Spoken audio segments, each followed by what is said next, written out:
আশুতোষ শর্মার ধুমধারাক্কা ব্যাটিংয়ে দিল্লি জিতল হারা ম্যাচ 1 উইকেটে।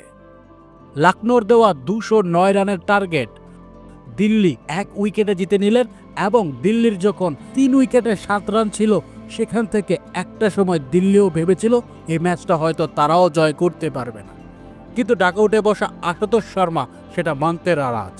তিনি মনে মনে হয়তো ভেবেছেন অসম্ভব শব্দটা মানেই আরও একটা সুযোগ, যার ফলে দিল্লি লাস্ট 45 বলে 110 রান নেয়, যেখানে আশুতোষ শর্মার 66 ও 15 বল থেকে 39 রান নিয়েছিল বিপরাজ।